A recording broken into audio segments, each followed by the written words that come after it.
How many times have you kept silent just to avoid losing someone's smile? How many times have you reshaped yourself until you no longer recognized your own outline? How many pieces of yourself have you sacrificed just to hear, "You are incredible"? It is safer to be feared than to be loved, whispers Carl Jung.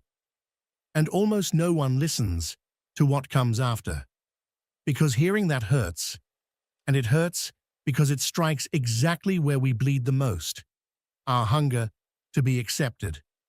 From the beginning, we were taught that to be seen is to live, that to be validated is to exist. Like well-trained lambs, we learn to smile at the right moment, to bow without knowing why. We became experts in playing roles, public heroes, yet exiles of ourselves. Do you see it? Do you see how you were domesticated to adapt, to say yes, even when your soul was screaming no? This message is not about self-help. It is not about self-esteem. It is a call to ruin, to the destruction of the illusion you still carry. Because perhaps, and I say this while looking into the eyes of your shadow, what you call love is nothing but conditioning. Perhaps what you call connection is only a silent contract. I will be what you need if you give me what I cannot give myself. But whoever lives like this is already dead, only forgot to lie down. That is why this can be dangerous, because if you stay until the end, something inside you will die, and that death is a blessing. I do not want to offer you comfort. I want to offer you broken mirrors. I want to invoke the name of the man who dared to say that people do not desire freedom, they desire comfort. And I want to show you why Carl Jung understood something about the human soul that many still refuse to face. Validation is the most effective weapon of voluntary servitude. From now on, in every step, we will dissect this together. Without masks, without unnecessary affection, without the theater of kindness, only you, silence, and the truth that was always waiting on the other side of applause. If you still want to continue, breathe deeply. What comes next will hurt. Have you noticed that even when you are alone, it feels as if someone is watching? Not through the eyes of others, but through the eyes you yourself implanted inside. A gaze that watches you, judges you, demands of you. An invisible audience, relentless, silent, yet real. The truth that few dare admit is simple. You live for an audience. Every gesture is a rehearsal, every word an attempt to be accepted. And the worst part is that you no longer know where you end and where the performance begins. Since childhood, before even understanding right and wrong, there were already applauses and censures shaping your bones. That was the beginning of the cage disguised as love. What a good child when he obeys. She is perfect, so well behaved. And so the need for approval was stitched to your identity as if it were skin. But here is the dark secret nobody told you. This addiction does not scream like alcohol, does not destroy like drugs. It whispers, it rewards, it caresses while it destroys. And that is why it enslaves so deeply. Validation is a leash scented with affection. You learn to act out tenderness to be touched. You learn to contain your rage to be accepted. You learn to smile with empty eyes, just so you will not disturb. But who are you without all of this? There is a phrase from Carl Jung that burns like a blade. Not to be admired, that is the greatest freedom. And why does it terrify us so? Because it reminds us that our craving to be seen is often desperation in disguise, an implosion suffocated with makeup. The desire to be admired does not come from self-love, but from the fear of being invisible. And you feel that deeply when your message is not returned, when no one likes your post, when your idea is ignored, Rage arrives, frustration arrives. But beneath it all is the brutal fear of non-existence. For whoever defines himself through the reaction of the other always lives delayed. You do not speak because you have something to say. You speak to provoke response. You do not act from conviction, but from expectation. It is the reflection that moves you, not the source. And thus you become moldable. With every gaze, you change shape. With every silence, you empty a little more. You become a fragile sculpture, made of borrowed gestures, molded not by the hands of authenticity, but by the fingers hungry for acceptance. And here enters Carl Jung, the man so often misunderstood as cold or cruel, but who in truth saw something terrifyingly human. Man forgets more quickly the death of a father than the loss of property. Meaning for most, what matters is not truth, but what feeds the image they have of themselves. And what is the need for validation, if not a symbolic inheritance? You fight to protect the image others have of you, even if it costs you your soul. What makes this addiction so insidious is that it disguises itself as virtue. You call empathy what is often only fear of rejection. You say you are sensitive, but in truth, you are terrified of being hated. And the burning question at the heart of it all is this: if nobody were watching, would you still do what you do? How many times have you hesitated to be honest because you feared losing admiration? How many times have you chosen silence, not out of wisdom, but out of cowardice? And how many of those cowardices did you wrap with pretty words to preserve your image? Validation became an addiction because it offers a quick dose of belonging. But the price is brutal. You trade freedom for applause, clarity for noise, and when you realize it, you no longer know if the laughter you just gave was yours or that of the character you invented to survive. Worse still, you begin to depend on it, and every absence of approval becomes a crisis. You measure the worth of your words by reactions. You dress not for what you love, but for what others expect. You walk through life's corridors like a hologram, trying to please everyone who passes. But the one who pleases everyone is loved by no one, only tolerated, and that is a grief few dare to endure. For to admit that you live to be seen is to admit that until now you may not have truly lived. Tell me then, how many of your dreams are truly yours, and how many are fantasies you created to be applauded?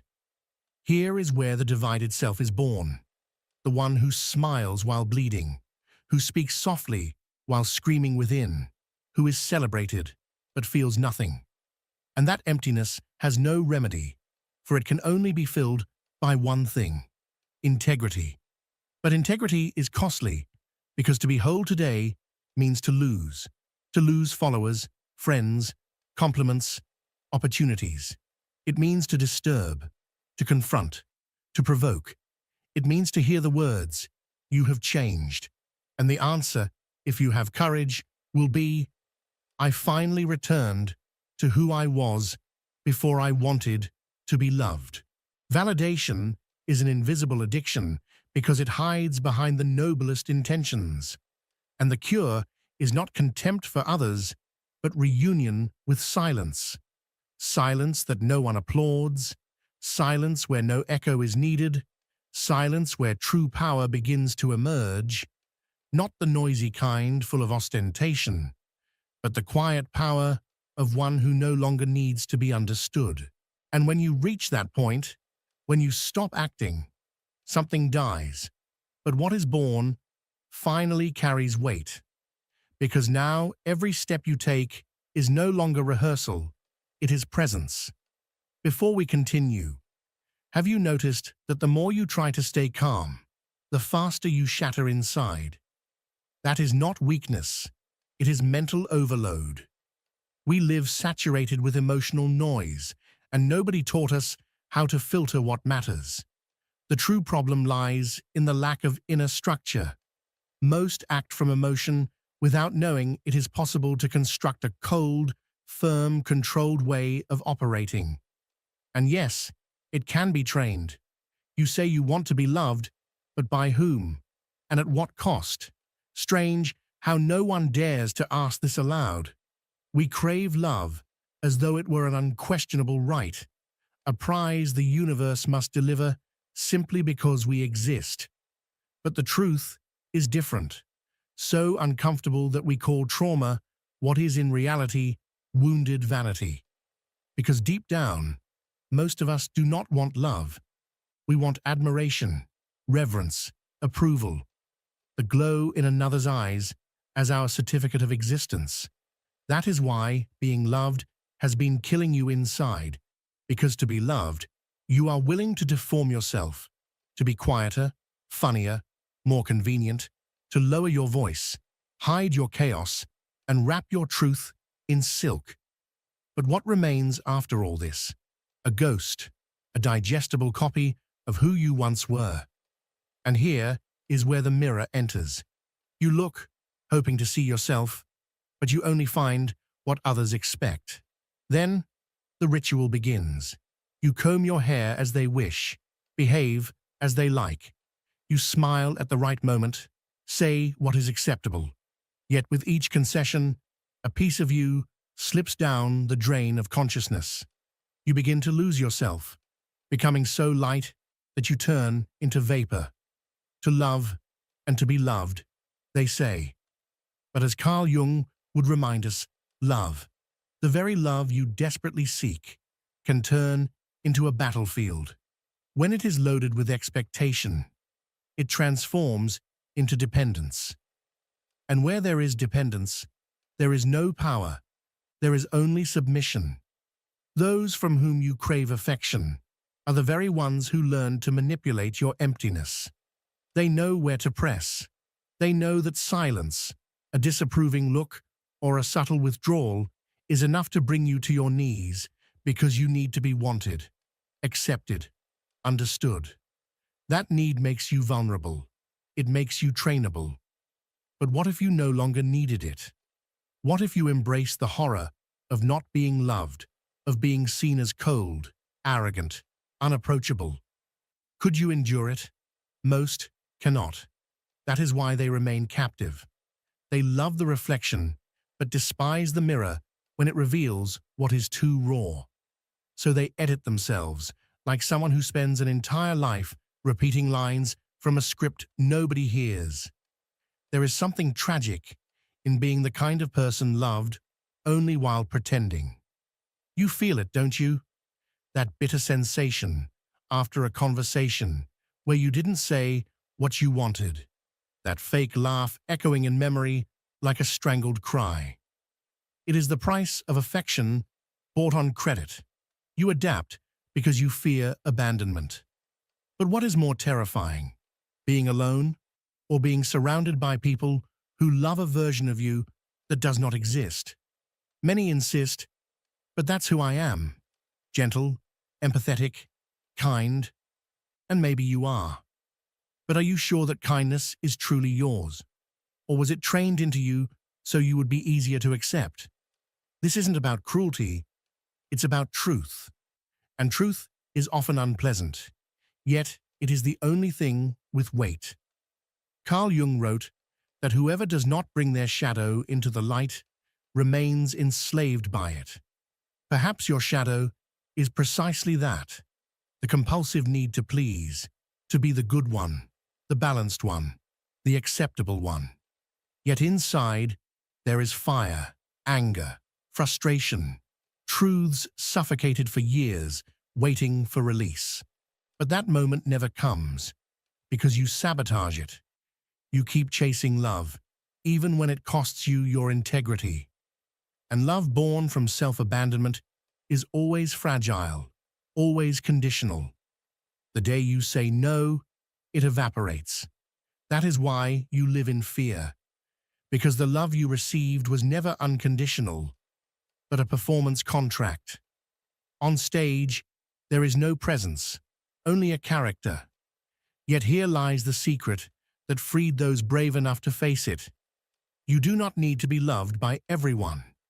In fact, you need very little love. What you need is truth, and truth is often solitary. When you choose truth over affection, everything shifts. Your stance, your voice, even your silence.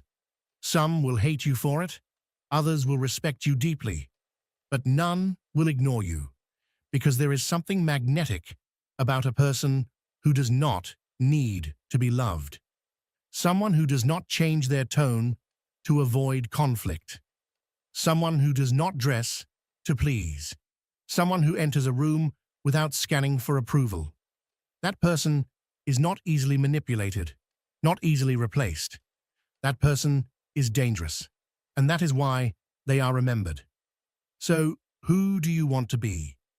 The reflection molded by others' eyes, or the presence that, though misunderstood, remains whole? Being loved is not the problem. The problem is the price you pay for it. And if you must lose something in this life, let it not be yourself. Applause. Have you ever thought about what it really means? Yes, it feels pleasant, almost hypnotic, but behind the sound lies what no one dares to face. Applause is always an echo. It never validates who you are. It only rewards who you pretend to be. And if that is true, why keep living for that sound? Since the beginning of time, social approval has been sold as a symbol of success. Whoever is cheered is admired. Whoever is noticed is valued. But valued by whom? And according to whose standards? The same ones who cheer you today may crucify you tomorrow. Not because you failed, but because you dared to change. The crowd does not love those who evolve. It only loves those who fit. And here is the cruel irony. The more you chase approval, the weaker you become.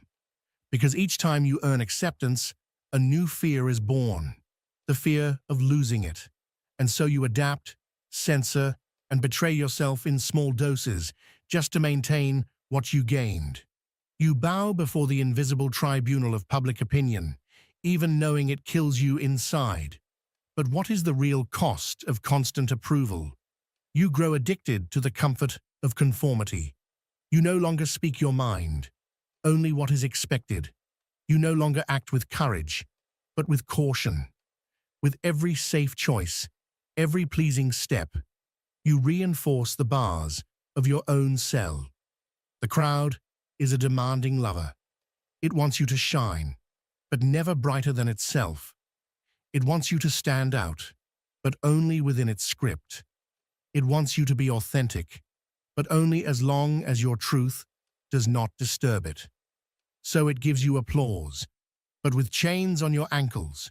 You think you fly, but you are only spinning in circles inside the cage. And the worst part? The key is in your pocket, but you fear using it, because opening the door means facing silence, absence, and incomprehension. For many, that is more terrifying than the lie itself. Look around. We live in an age where everyone wants to be seen, but almost no one wants to be real. No one speaks without calculation. No one dares to be unpleasant, even when truth demands it. We live surrounded by avatars that smile with one hand extended while the other hides a fist. And you wonder why you are so exhausted. It is because there is a fatigue that no sleep or vacation can heal. It is simple. You are trying to exist among characters, trying to be real in a world that rewards masks. Social approval is the currency of that theater. You step on stage, say your lines, receive applause. But when the lights go out, only emptiness remains, an echo inside your chest. Because deep down, you know it was all a lie.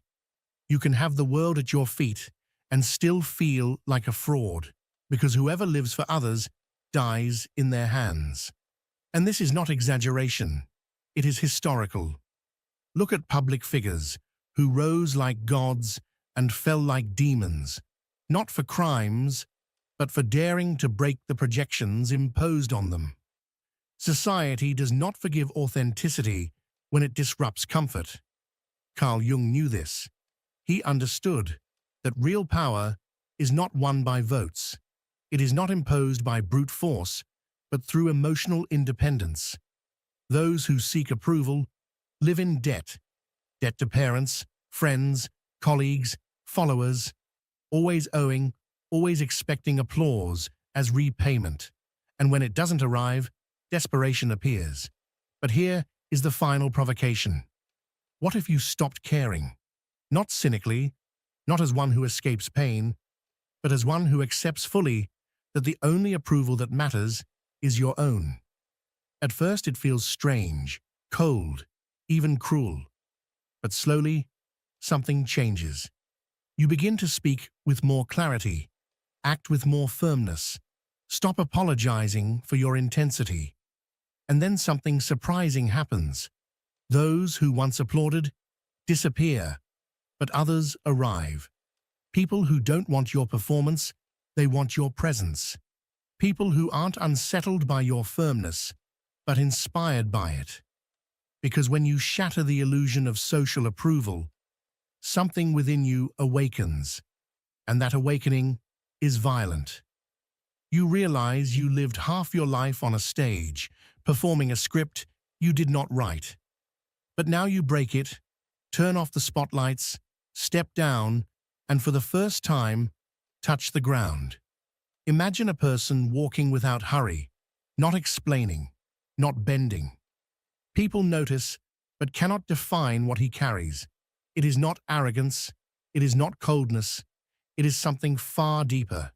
It is the silence of someone who no longer depends on being seen in order to exist. Have you ever met such a person? Probably not, because that kind of presence is rare. He does not demand attention, yet he cannot be ignored, not because he raises his voice, but because his very existence carries gravity. He holds something most people have lost, the ability to stand on his own, free from dependence on validation. He does not breathe through applause. He does not survive on likes, and he does not collapse when misunderstood. That is what makes him so unsettling in a world trained to depend on recognition and approval. Carl Jung would see in this figure not a tyrant or a showman, but the archetype of sovereignty, an individual who governs himself without asking for permission, who does not lead through spectacle, but through inner clarity. He is not feared because of cruelty, but because he cannot be broken. Such strength does not come from adding more, but from giving up what enslaves, the need for constant affirmation, the craving to perform, the dependency on emotional approval. This man has known collapse. He has been shattered, betrayed himself in the name of belonging, endured humiliation for the hope of being loved. He tried to preserve bridges that only led into emptiness. And then one day, in exhaustion, he woke up. That awakening did not arrive with gentle music or the light of dawn. It arrived like destruction, everything falling apart at once. And in the ruins he realized, I don't need this anymore. And in that moment, this, all of it, lost its hold. The craving for parental recognition, the need for colleagues' respect, the conditional affection of relationships, the mask worn for unseen audiences, all dissolved. And when he no longer needed to be looked at, for the first time, he began to see. His eyes cut through the fog of dependence. He recognized that most bonds were mere transactions, that praise always carried hidden debts, that the love he received was conditional on constant compliance. And then he felt something rare, indifference, not a defensive numbness, but a neutrality rooted in freedom. He ceased caring about other people's judgments. And that is where his danger began. Because a man who does not fear rejection cannot be controlled. A man who does not need to please cannot be manipulated. A man who refuses to beg for love cannot be domesticated. We live in an age where sensitivity is a currency of belonging, where showing wounds becomes strategy. But the man who has endured fracture does not expose his scars to buy affection. He keeps them as reminders, silent weapons that speak not of cruelty, but of memory. He does not conform. He does not bend into shapes demanded by crowds. He is respected because bending him is impossible. People test him. They provoke with silence, with absence, expecting him to break, to chase, to explain. But he remains unmoved. His calmness erodes those who live off approval. Nietzsche said, "The snake that cannot shed its skin perishes." Yet another truth exists. The man who sheds his skin endlessly to please others never finds his own. This man has found his. It is not smooth or polished. It is rough, scarred, but it is authentically his, and he refuses to exchange it. He learned to eat alone, to rise without morning messages, to sleep without someone saying, "Good night." Not from arrogance, but because he discovered that depending on others to feel whole is slow death. And here lies the paradox. When he no longer sought, people began to seek him. When he no longer spoke, his silence became a roar. When he left the stage, all eyes turned toward him. But by then, he was already gone, unavailable to be consumed. He is no longer a product of consolation. He offers only presence. And in a world built on masks and constant performance, pure presence is threatening. The one who does not beg for company becomes a reference point. The one who does not ask to be seen becomes the one followed. He is not unbreakable because he cannot be hurt, but because he no longer fears loss. He already lost the illusions, and what remains is real. There is a funeral to attend, but no flowers, no eulogies, only silence. The burial of the agreeable man, the one who smiled while his soul was torn apart, who apologized for existing too strongly, who edited himself into palatable versions for fragile minds. The one who read every room, molding himself into whatever was required. That man must die. It terrifies you because you were raised to believe that pleasing was a virtue, that kindness guaranteed love. But nobody told you the cost: self-destruction. You gave yourself away piece by piece, until you no longer knew what was true and what was performance. And yet, despite all your efforts, you remained alone, because deep down, you knew they did not love you. They loved the mask. And however much the mask smiles, it is heavy. Over time, it fuses with the skin, and you forget the face beneath. Sartre wrote, "Hell is other people. But perhaps true hell is depending on others to know who you are." The agreeable man inhabits that hell.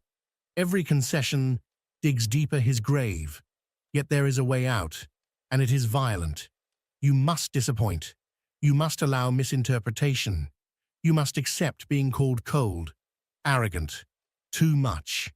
You must allow abandonment and not treat it as tragedy, but as release, because it is at that breaking point that rebirth begins. Rebirth is not poetic. It is solitary. It is brutal. It is tearing away the self that begged for love, bleeding for the first time for something real. It is saying no without explanation, speaking without measuring reactions, dressing for yourself, leaving conversations, letting others down without apology. Each act is another shovel of earth over the grave of the agreeable. And slowly, you discover a silence that carries power. You no longer translate your depth for shallow minds. You no longer ask permission to exist. You do not rebel. You clarify. Clarity becomes your defiance. Firmness becomes your compassion. Limits become your way of loving. And that terrifies the world, accustomed as it is to compliance and staged smiles. Your silence exposes. Your authenticity unmasks. And soon others whisper, "You've changed." These words are not accusations. They are confessions. Confessions that you no longer play their game. Carl Jung would recognize in this path the process of individuation, the confrontation with shadow, the dismantling of persona, the emergence of the true self. He would say, the agreeable man never rules because he never exists as himself. He is a ghost shaped by others. The sovereign man, the one who integrates his shadow and accepts his scars, stands firm. If you want strength, abandon the script.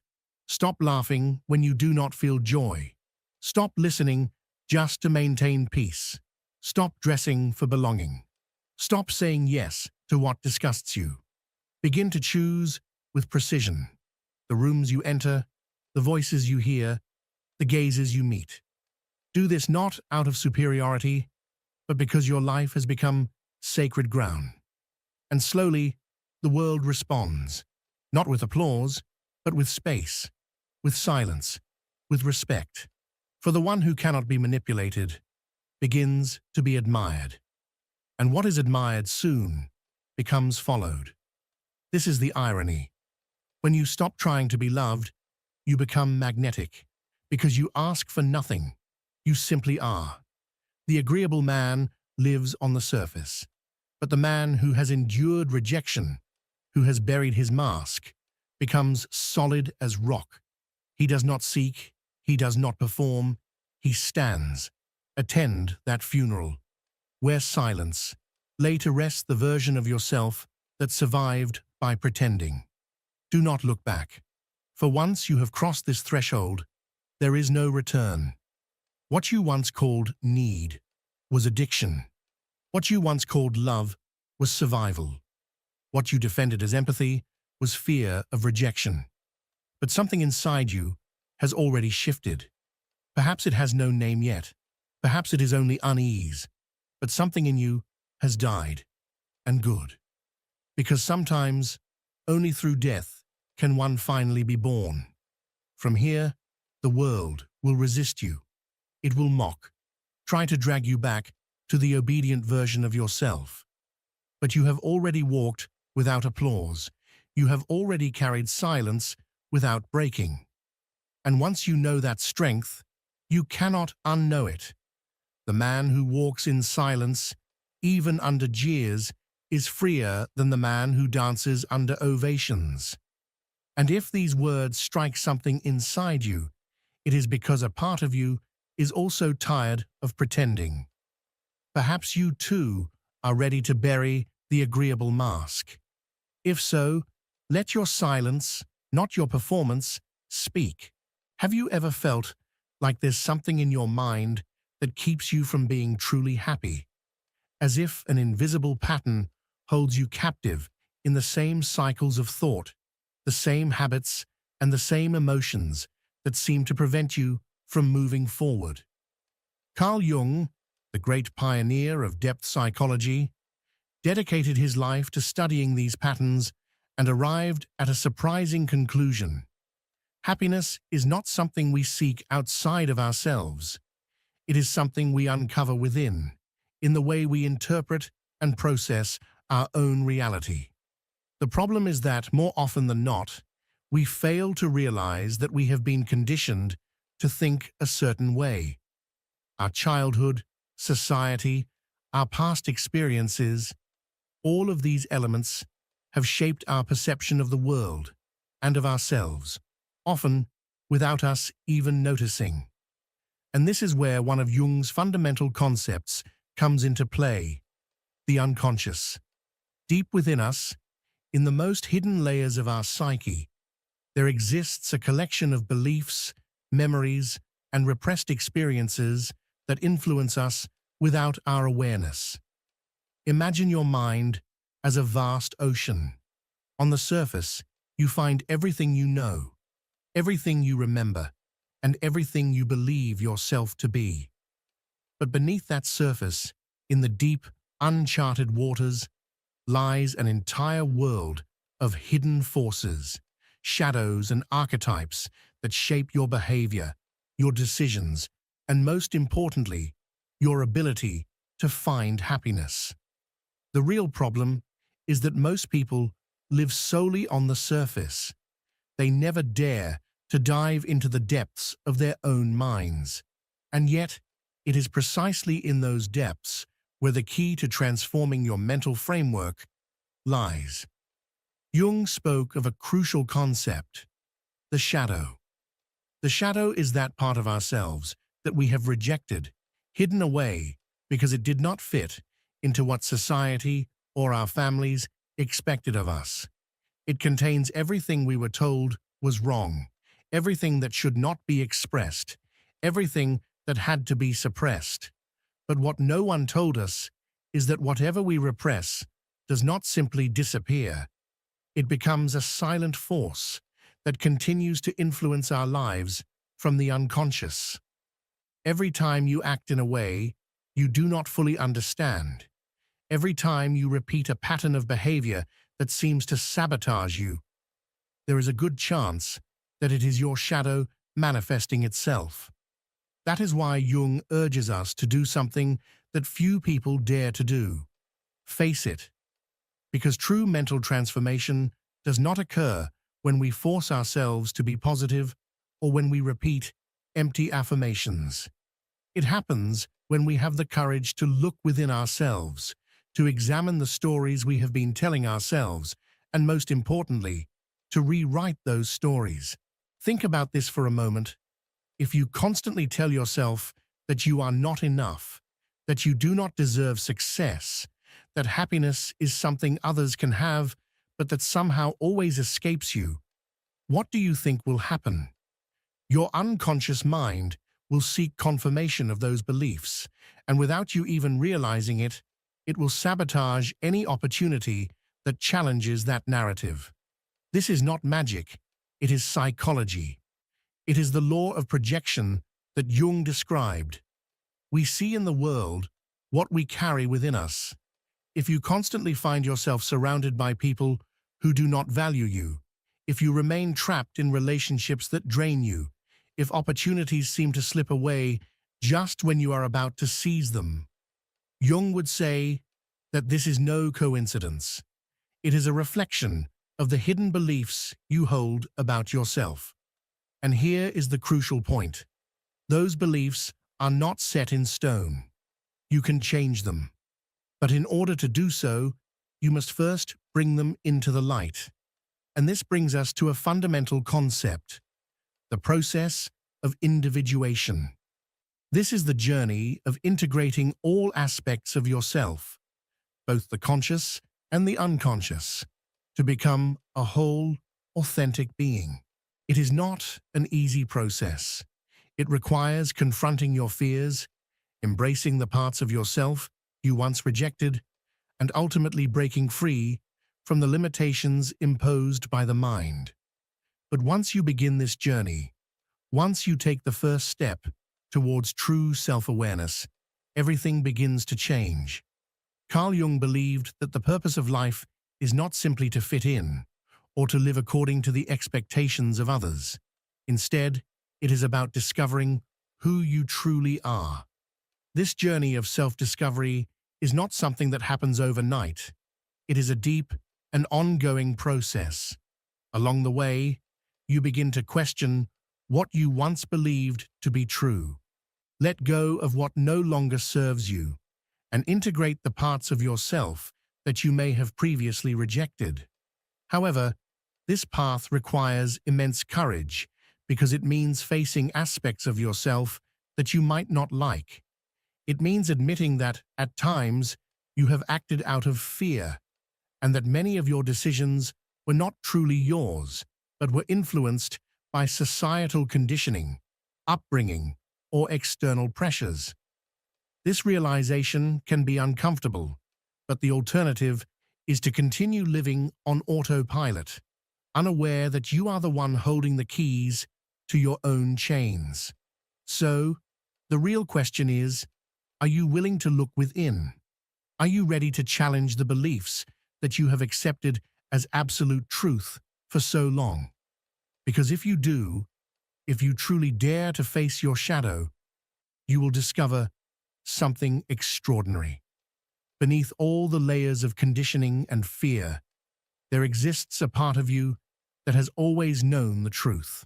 A part that knows you are capable, that you deserve happiness, and that you have the power to change your reality at any given moment. But to access that truth, you must first silence the noise and turn inward. When you begin to question your own thought patterns, something inside you shifts. It's as if you are waking up from a long sleep in which you believed that the world was only one way. Now, you start to see that there is another reality, another way to live and perceive the world, one that you had never considered before. Jung described this as the process of bringing the unconscious into consciousness. And here lies the key. You cannot change what you are not aware of. Only when you recognize the patterns that have been limiting you can you begin to transform them. But how do you recognize these patterns? There is a simple way. Observe the areas of your life where you feel the most resistance, where things seem harder than they should be. Do you struggle to maintain healthy relationships? Do you sabotage yourself just before achieving a goal? Do you feel like success is something meant for others, but not for you? In each of these situations, there is a hidden message. These challenges are the manifestations of your shadow, the parts of you that remain unintegrated. And until you bring them to light, they will continue to show up in your life, again and again. Most people choose to ignore these signs. It's easier to blame fate, bad luck, or others for our struggles. But Jung offered a powerful insight. The outer world is merely a reflection of our inner world. Everything you experience in your reality is, in some way, a manifestation of your psyche. If there is something in your life that causes you pain or frustration, instead of looking outward for someone to blame, the real solution is to look inward and ask yourself, what part of me is creating this? This process is not easy. It requires humility to admit that many of our beliefs and behaviors have been adopted without question. From childhood, we learn what success, love, and happiness mean based on what we observe around us. But we rarely stop to ask whether these definitions actually serve us, whether they truly bring us fulfillment. We live repeating inherited patterns without realizing that we have the power to choose differently. And that is the key. You can choose to think differently, feel differently, and live differently. You can reprogram your mind. Jung understood that the unconscious is not merely a storage place for repressed memories. It is also an endless source of wisdom. Deep within you, there is a voice that has always been there, waiting for you to listen. It is not the voice of fear, nor of the ego, nor of society. It is the voice of your true essence, the part of you that knows what you genuinely need to be happy. But to hear it, you must first quiet all the external noise. One of the greatest obstacles to shifting our mindset is our attachment to the identity we have constructed. We identify with our struggles, our wounds, and our personal history. If you have always been someone who has to fight for everything, someone who suffers and sacrifices, then letting go of that identity can feel like losing a part of yourself. And that can be terrifying. But Jung teaches us that true transformation happens when we stop identifying with the limited version of ourselves and start seeing ourselves for what we truly are, beings in constant evolution. This is where the concept of individuation comes in. It is not just about knowing yourself. It is about becoming the best version of yourself, the person you were always meant to be. But to achieve this, you must let go of old stories, fears, doubts, and everything that no longer aligns with your new path. And this doesn't happen overnight. It is a process, a journey of letting go, questioning, and rewriting your internal narrative. At this very moment, if you constantly tell yourself that life is hard, that you are unlucky, or that things never go your way, your mind will seek to confirm those beliefs again and again until you decide to rewrite the script. But the moment you realize this, when you become aware of the power your thoughts and beliefs hold, everything changes. You finally understand that you are in control, that you always have been. You just couldn't see it before. This realization can be terrifying for many, because acknowledging that you have control also means accepting responsibility for what you create. You can no longer blame others, circumstances, or fate. But at the same time, this is the greatest liberation you can experience. If you have created your reality up until now, that means you also have the power to transform it. You are not doomed to repeat the same mistakes or to relive the same stories. Change is possible, and it begins with a decision, a conscious choice about how you want to think, how you want to feel, and how you want to live. The beliefs you hold today are not truly yours. They were implanted in your mind by your environment, your experiences, and your past. But that doesn't mean you have to cling to them forever. You can reprogram your mind, replacing limiting ideas with new beliefs that empower you. This is the process that Jung referred to as integration. It's not about denying who you were, but about embracing who you truly are. It's about shifting from a life dictated by fear to one guided by authenticity. And this is where many people stop, because changing your mindset is not something that happens with a simple wish.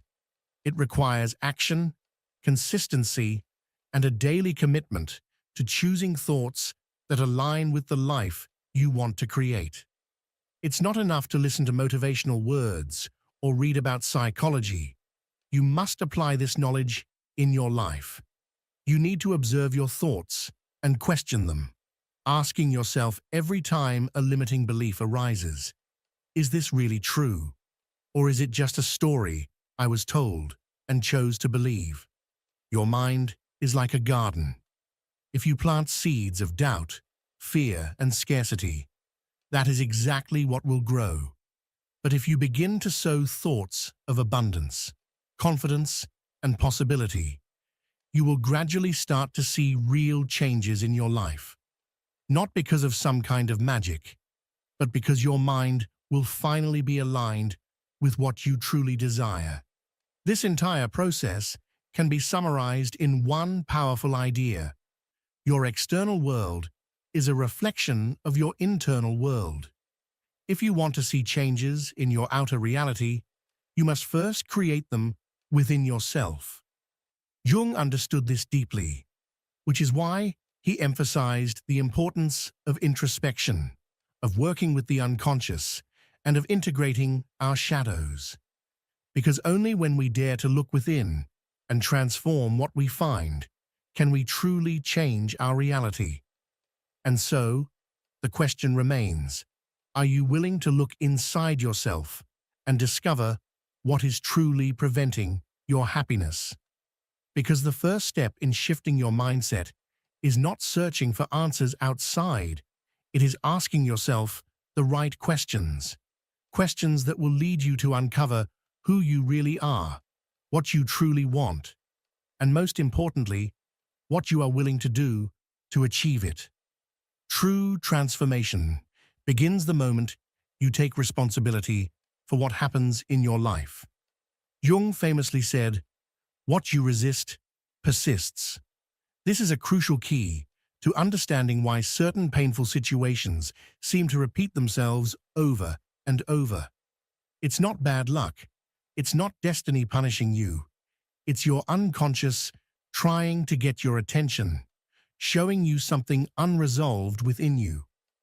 Think of every difficult situation as a mirror. If you constantly encounter the same conflicts in your relationships, if you feel stuck despite your efforts, it means there is something within you that needs to be acknowledged. You cannot change what you refuse to see. If, instead of avoiding or denying these experiences, you use them as opportunities to understand what part of you is creating them, you will begin to experience deep transformation. The common reaction is to blame external circumstances, the economy, society, the people around us. But Jung teaches us that all of these external factors are merely reflections of our inner world. And once you accept this, you realize something incredibly powerful. You don't need to wait for things outside of you to change in order to be happy. You can start right now with a single shift in perspective. This is where a fundamental principle comes into play: projection. The world you see is, in many ways, a projection of your inner self. Your fears, your wounds, your beliefs, whether conscious or unconscious, are mirrored back to you through your experiences. When you change the way you perceive yourself, the world around you begins to change as well. Carl Jung discovered something profound and revealing. What irritates us about others is actually a reflection of aspects of ourselves that we have repressed or denied. The qualities we criticize, the things that bother us in others, are often a mirror of our own shadow. Every time someone triggers a strong reaction in you, instead of reacting automatically, ask yourself, what part of me is being reflected in this person? Why does this affect me so much? You may discover that there is something in your unconscious that you have yet to integrate. This is one of the keys to shifting your mindset.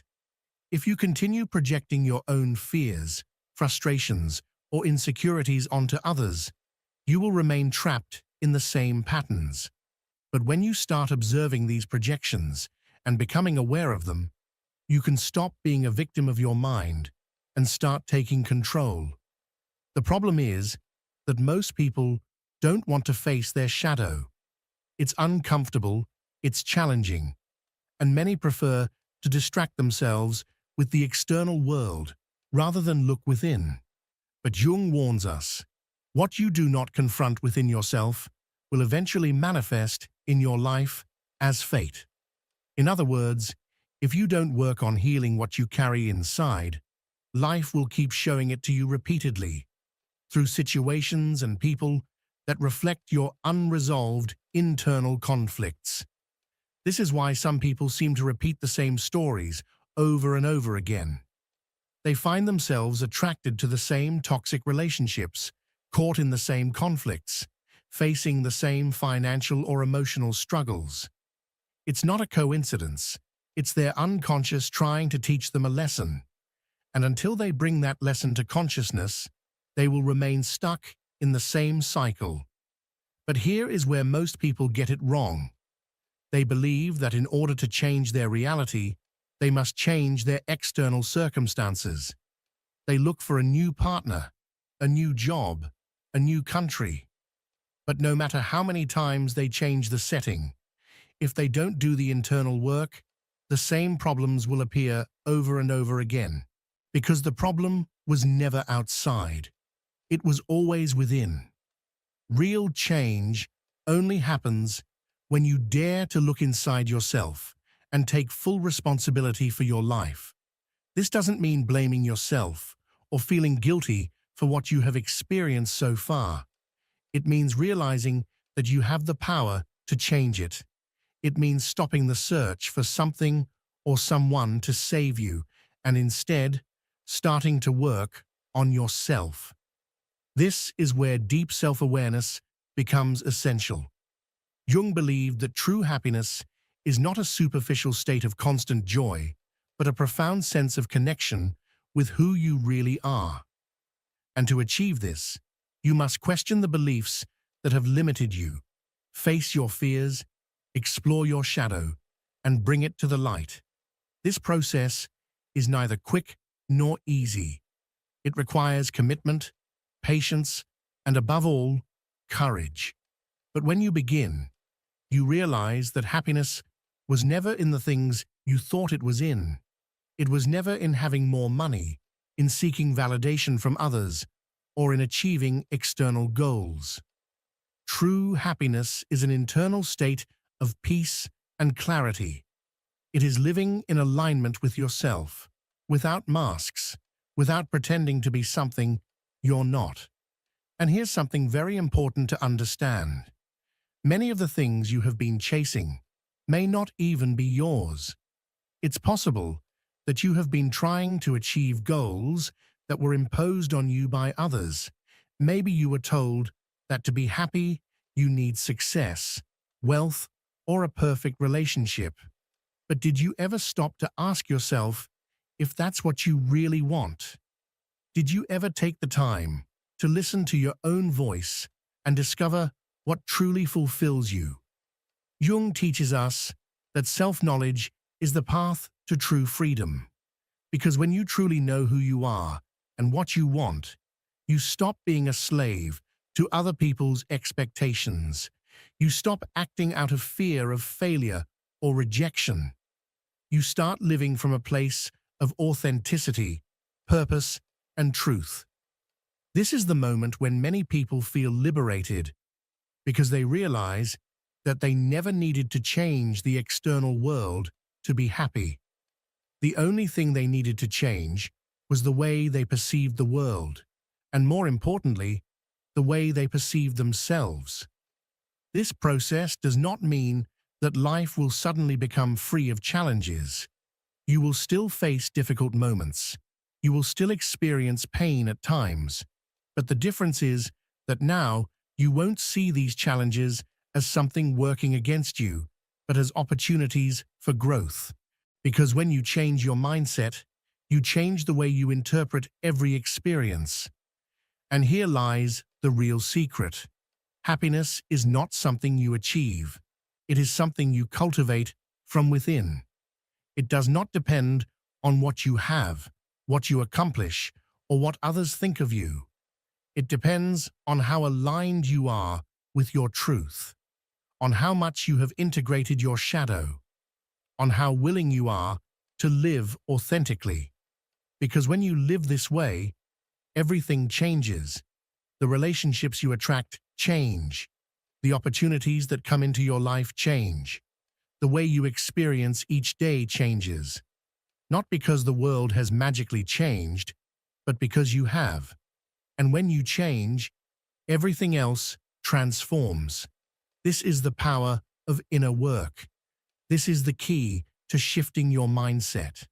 And if you've made it this far, if these words have resonated with you, it means that at some level, you are already ready to take that step.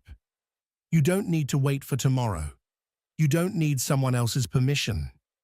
You can start right now. All it takes is a decision. Because when you begin to change the way you think, the way you see the world, and most importantly, the way you see yourself, everything begins to transform. And not because the world magically changed, but because now you have a new perspective, a new level of awareness.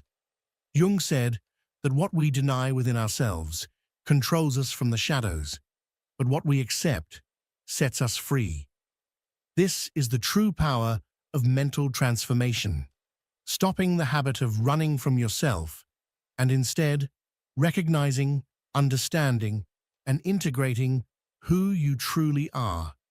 Maybe for a long time, you felt like something in your life doesn't quite fit, like you're repeating the same mistakes, like there's an invisible barrier between you and the happiness you desire. Now you know why. Now you understand that this block isn't external. It's inside you. It's in the stories you've told yourself, in the beliefs you've held on to, in the parts of yourself you've rejected. And now you have the key to start changing it. But remember, change doesn't happen overnight. It's not an instant revelation or an immediate transformation. It's a process, a journey of self-discovery, a path of questioning everything you once took for granted, of letting go of what no longer serves you, and of opening yourself to new possibilities. And every small step counts. Every time you choose a different thought, every time you decide to act from truth instead of fear, every time you dare to be who you truly are, you are reprogramming your mind. You are changing your reality. And here's the most important thing. You are not alone in this process. We are all on this journey of self-knowledge and evolution. At some point, we have all felt trapped in our own limitations. But what separates those who keep repeating the same patterns from those who truly change their lives is one simple decision: the courage to look within, the courage to face what they have been avoiding, the courage to take the first step toward transformation. So today, I want to invite you to do something. Don't let this knowledge remain just words. Reflect on what you've heard. Apply it to your life. Ask yourself the questions that truly matter.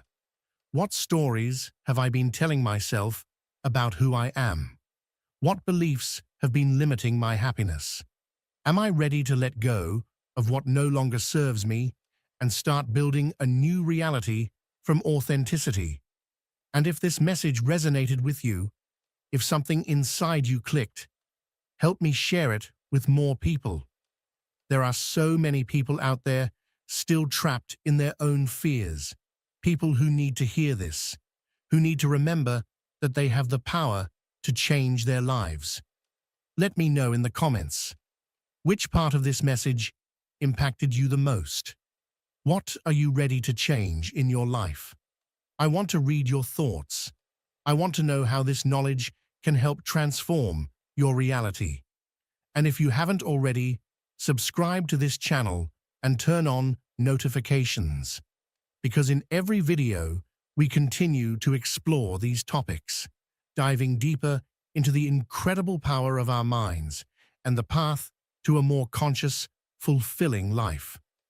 Share this video with someone who needs it, someone you feel is searching for answers, because by doing so, you're not just helping spread this message, you're also contributing to a community of people who, like you, are ready to wake up, to change, and to live from their truth. Remember, life doesn't change when external circumstances change. Life changes when you decide to change your mind, your perception, and your energy. And that power has always been in your hands. It's time to use it. See you in the next video. How do you keep moving forward when it feels like a part of you died with the person you lost? It doesn't matter how many times we try to prepare ourselves for loss. When it finally arrives, everything changes. Time suddenly stops. The world around you keeps spinning. People continue with their lives, unaware that your reality has collapsed. You find yourself standing still, frozen in a moment that feels endless, trapped in an emotional void, one that no one else seems to fully understand. Words of comfort, no matter how well-intentioned, seem empty. They don't make the pain go away. They don't quiet the aching silence inside. Something within you is screaming, without making a sound, begging for answers, for relief, for understanding. Death has always been the greatest mystery known to humankind. Since the dawn of time, it has frightened us. It wounds us. It strips us of our sense of control. And yet, paradoxically, it is the only certainty we are given in this life. It is the only thing we all must face. But what if I told you that loss, no matter how devastating, is not just an end? What if it's also the beginning of something else?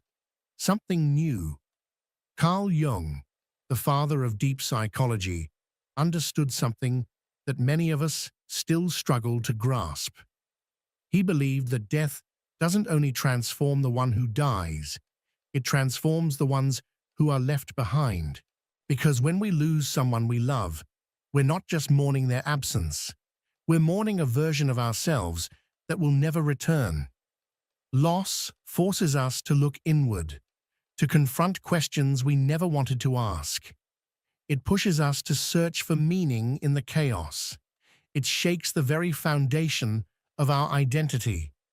Every goodbye holds within it an uncomfortable truth. Grief isn't only about the other person, it's about us. It's about who we were with them and who we are without them. And this is where Jung offers us a radically different perspective. He invites us to dive deep beneath the surface, into the hidden layers of our psyche. At the core of our unconscious mind lies something ancient, something universal, a pattern that connects every human being who has ever suffered a loss. Jung called it the collective unconscious. It's a shared reservoir of symbols, emotions, and meanings, a psychological network that transcends time, culture, and language. And within this vast landscape, there exists a powerful and primal image, the archetype of death. Throughout history, across every civilization and belief system, death has never simply been an end. It's been portrayed as a force of transformation. In ancient Egypt, it was the gateway to eternal life. In Buddhism, death marks the passage into another cycle of existence. Even in our dreams and myths, death often appears not as a final curtain, but as a threshold, a passage that opens the door to something new. And in the human mind, this metaphor lives on. The loss of someone we love initiates a deeply personal transformation. It's a process that tears us apart, but in doing so, it invites us to rebuild ourselves from the ashes. We emerge changed, not healed necessarily, but transformed. And that transformation can reveal depths within us we never knew existed. But here's the hard part. How do we find meaning in the midst of pain? How do you search for light when all you can see is darkness? How do you turn heartbreak into growth instead of letting it turn into a life sentence of suffering? That's the journey we're going to take together. In this video, we'll explore how to face the loss of a loved one through the lens of Carl Jung's deep psychology, not with resignation, but with understanding, not by forgetting, but by integrating that loss into the very fabric of who we are becoming. Because even if today your life feels meaningless, even if you're consumed by the unbearable weight of grief, there is a path, one that leads not only out of the pain, but into a deeper version of yourself. And it all begins by understanding the true meaning of grief, not just as an emotional reaction, but as a psychological transformation, one that touches the soul. In the next section, we'll uncover why death leaves such a profound imprint on the human psyche. We'll explore how the archetype of death influences our deepest emotions, often without us even realizing it. Because it's only by confronting this internal mythology, this unconscious narrative, that we can begin to turn our pain into something far more powerful than suffering. Death terrifies us. It forces us to face the unknown, the irreversible. It shatters our illusions of permanence. But ask yourself this: are we truly afraid of death itself? Or is it the idea of disappearing that really haunts us? Is it the thought of no longer existing, of being forgotten, of becoming nothing? That question is not just philosophical, it's deeply personal. And the way we answer it determines how we grieve, how we live, and ultimately, how we heal. Carl Jung understood it perfectly. Death is not just a biological event. It's a universal archetype, a primal image rooted in the collective unconscious, one that has shaped the way humanity experiences grief across time. From ancient civilizations to our modern era, death has taken on many forms and meanings. But there is one thing all interpretations have in common. Its psychological impact is inescapable. And yet, why is it so hard for us to accept it? The answer is simple, though deeply uncomfortable. We live under the illusion of permanence. We convince ourselves that time is endless, that people will always be there, that we'll have all the time in the world to say what we feel, to do what we dream. Until one day, that person is gone, and reality hits like a tidal wave. We are finite. The ego, that part of us that believes it has control over everything, cannot accept this truth. It resists. It clings. Because to accept death is to accept that everything we've built, everything we love, everything we believe ourselves to be, will eventually vanish. That's why grief hurts so much. Because it's not just about losing someone else. It's about confronting our own mortality. And this is where myths, rituals, and beliefs come in. These are the tools we've created over the centuries to cope with an unbearable truth.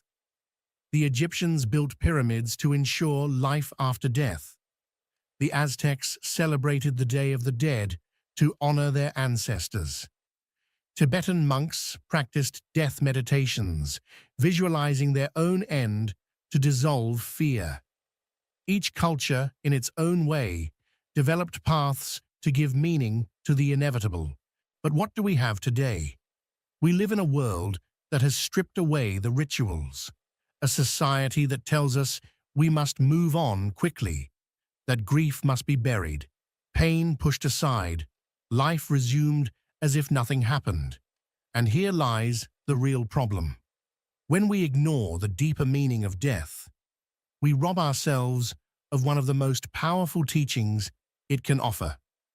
The opportunity to look inward, to question our existence, to give our lives true meaning before it's too late. So how do we begin to face this? How can we accept death without being consumed by fear? How do we transform grief from a bottomless pit into a process of growth and awakening? The answer lies in understanding grief as a process of inner transformation, a journey that doesn't just plunge us into pain, but also reveals truths we would otherwise continue to ignore. Because even when it feels like the world has stopped, something within us keeps moving, and that changes everything. Grief is a storm, a chaotic process where we drown, we resist, and eventually we learn to float. But the hardest truth to accept is that there are no shortcuts. We cannot bypass the pain. We cannot pretend it isn't there. Carl Jung knew that when someone we love dies, it doesn't just take their presence away. It forces us to confront a brutal mirror, the mirror of our own psyche. Every stage of grief is a door. Each one pushes us to look inward. Each one drags us, whether we like it or not, into a deeper part of ourselves. It all begins with denial. That first moment when we say to ourselves, "This can't be happening. It's not real." But what are we really denying? When Jung spoke of the shadow, he referred to those parts of ourselves we hide, parts we don't want to see. In denial, the shadow becomes a shelter. We convince ourselves everything is the same. We cling to routine as if nothing has changed. But deep down, we know something inside us already has. In denial, we bury fear, guilt, and the deepest sadness. We believe that if we don't look at it, it'll go away. But all we really do is push the pain further down until it eventually erupts, Then comes anger. When denial can no longer hold us together, rage surfaces. We lash out at ourselves, at others, at God, at the universe. We look for someone to blame. We ask, why did this happen? Why me? Jung explained that many of our unresolved emotions get projected onto the outside world. It's not that we truly hate others. It's that the pain is too much to carry alone. Sometimes, anger turns into resentment. Other times, into self-destruction. But beneath all rage is a truth we are afraid to face. What we really feel is fear. Because when the anger fades, what's left? The mind's next attempt to escape reality is bargaining. The ego, desperate to regain control, starts looking for impossible solutions. If I had done something different, this wouldn't have happened. If I try hard enough, maybe the pain will go away. We cling to the belief that somehow we can undo the inevitable. But deep down, we know this stage is only a pause before the final blow. And when bargaining fails, the truth strikes fully. That's when the deepest sadness appears. In this phase, all the noise vanishes. There's no more struggle, no more justifications, only a vast, overwhelming emptiness. But contrary to what many believe, depression during grief is not an illness. It's a bridge, an invitation to the deepest parts of our psyche. Carl Jung often spoke about the importance of confronting our darkness, of daring to dive deep into the unconscious without fear. According to him, it's only in that depth, away from the noise of the surface, where we can truly find the answers we're seeking. It's in that hidden realm where transformation becomes possible. This is precisely where grief becomes more than just pain. It becomes a portal to something greater. When we stop running from the sadness, when we stop resisting, and instead allow ourselves to feel everything without judgment or struggle, something inside us begins to shift. This isn't resignation. It's not about forgetting. It's not about letting go in the way people often imagine. No, this is a rebirth. Reaching the final stage of grief doesn't mean the pain goes away. It doesn't mean we're suddenly whole again, or that the wound magically disappears. What it truly means is that we learn how to live with that pain. We stop fighting it. We learn to walk with it, hand in hand. Acceptance is not about erasing what happened. It's not about replacing what was lost. It's about integrating it, making it part of who we are. Jung said that true individuation, the process of becoming who we truly are, only happens when we stop identifying with what we've lost. We begin to understand that love doesn't die with the person. It doesn't vanish. It transforms. It becomes something deeper, something that exists not in the external world, but within us. That's the moment when we realize that life goes on, not because the loss meant nothing, but because it meant everything. Too much, in fact, to let it dissolve into despair. Clara understood this when her brother died suddenly. For months, she lived in denial, repeating to herself that he would come back, convincing herself that it had all been a mistake. Then came the anger, the fury at life, the bitterness, the screaming at the heavens.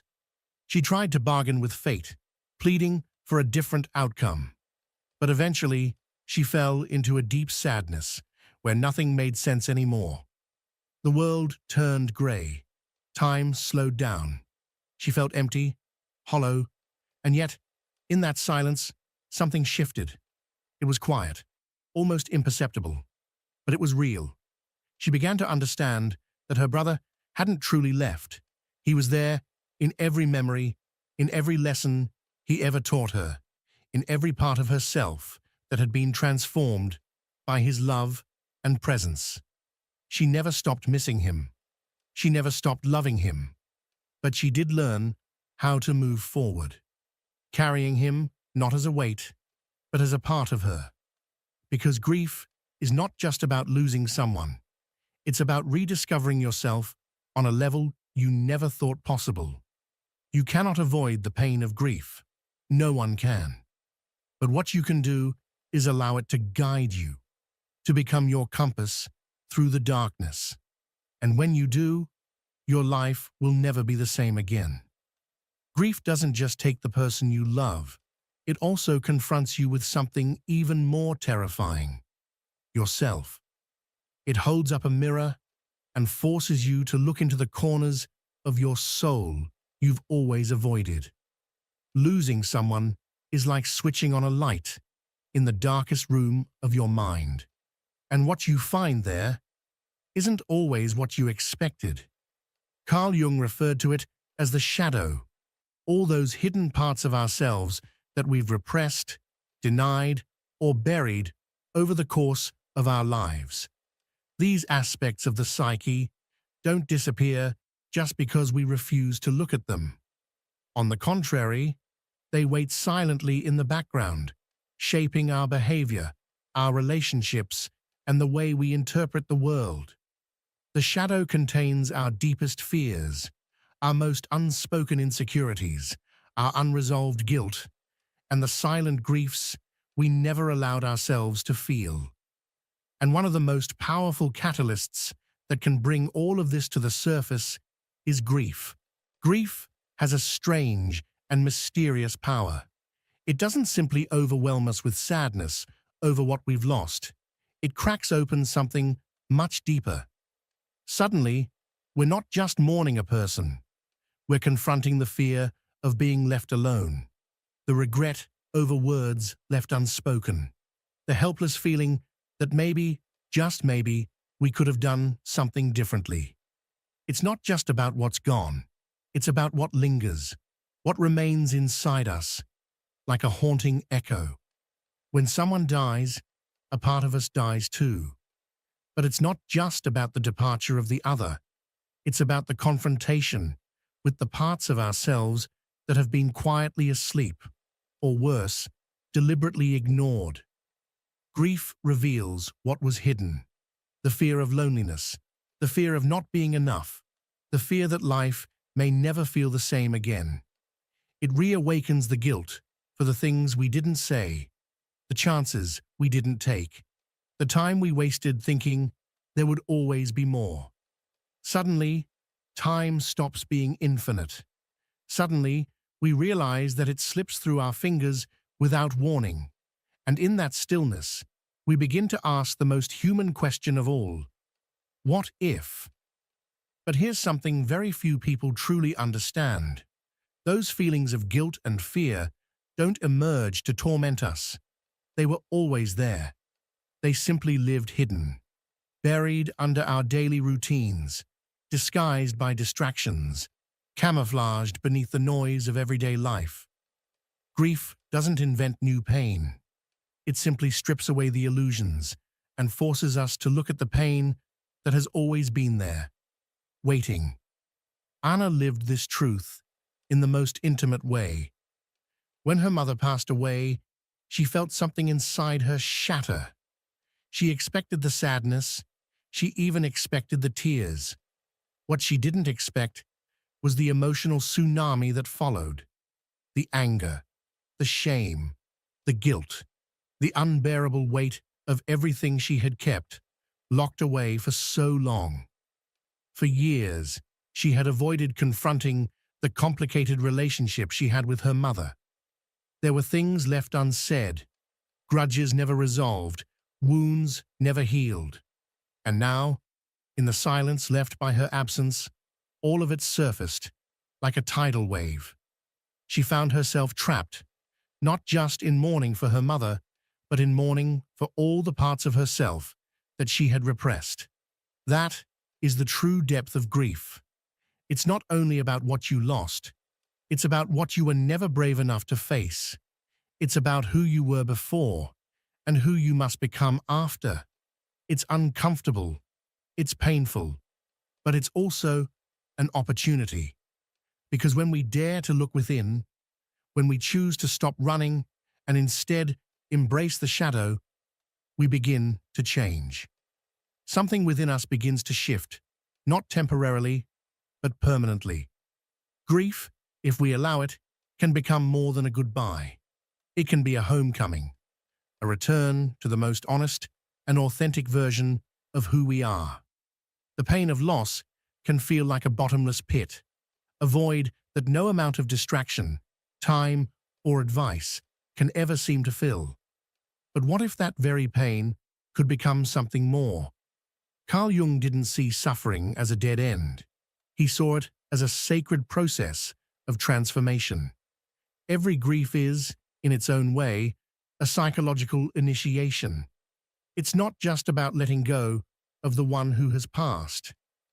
It's about encountering a new version of yourself, one who has walked through the fire and emerged changed. When someone we love is no longer with us, the world doesn't just change on the outside, it changes on the inside. And this is where many people get stuck, clinging to what was, resisting the flow of transformation, holding tightly to an identity that no longer fits. But Jung taught that pain can be alchemy. Pain can be the raw material for rebirth. The problem is that most of us have been taught to avoid suffering at all costs. We are told to get over it, to move on, to stay strong. But grief is not something you get over. It is something you integrate. And to integrate it, you must move through it with awareness, not avoiding it, not repressing it, but feeling it, understanding it, and allowing it to transform you. There are powerful ways to do this. One of them is symbolic writing. Take a blank sheet of paper and write a letter to the person you lost. Say everything you never said. Express, without fear, what your heart is still holding. Sometimes, what hurts the most is not just their absence, but the silence left by the words we never dared to speak while they were alive. Another powerful tool is active visualization. Carl Jung used it as a way to communicate with his unconscious, allowing the mind to create images and dialogues that revealed what truly needed to be healed. To close your eyes, imagine the person you've lost, speak to them, and listen to what their presence has to tell you. This, too, is a form of healing. And then there are personal rituals, not necessarily religious, but deeply symbolic acts that help us give the loss a rightful place in the story of our lives. It could be something as simple as lighting a candle every day in their honor, visiting a place that held meaning for you both, or creating a space of remembrance that connects you with everything they represented to you. The goal is not to forget. The goal is to transform the pain into something that helps you grow. Because deep sorrow, too, can be the seed of an inner rebirth. When we stop seeing grief as an enemy and begin to understand it as a teacher, something profound is revealed. What we've lost in the physical world remains alive in our psyche, in our thoughts, in our memories, in the imprints left on our lives. It's not an easy path, but those who dare to walk it are never the same again. When someone we love leaves, we feel as if their absence consumes everything. We believe the emptiness will last forever, and that we will never feel whole again. But grief, like every deep process of the psyche, is not just an end. It's also a threshold, a portal to something else. Carl Jung spoke of a fascinating phenomenon called synchronicity, those meaningful coincidences that seem far too perfect to be random. After a great loss, many people begin to notice these signs. A song that plays at just the right moment, a dream that reveals a hidden truth, an object that appears just when you needed it most. From the perspective of depth psychology, these are not just emotional comforts. They are manifestations of the unconscious, guiding us, reminding us that what we have lost has not entirely disappeared. The person we loved continues to live within us, not in a literal sense, but in a way that is even more powerful. In how they transformed us, in the way their existence helped shape who we are now. Their voice, their gestures, their lessons, everything remains inscribed within us. Life after loss is not about forgetting, it's about integrating, it's about evolving. Martin understood this deeply. He was a man who lost his wife after 20 years of marriage. For months, the pain was unbearable. He felt his life had lost all meaning without her. Then one day, he found an old notebook she used to write in, filled with reflections, thoughts, and quotes about life. In those pages, he discovered a sentence that changed everything. "If I ever leave before you, I want you to keep loving life for the both of us." That moment marked a turning point. He realized that his grief didn't have to be a life sentence of sorrow. It could be an invitation to honor her memory through his own existence.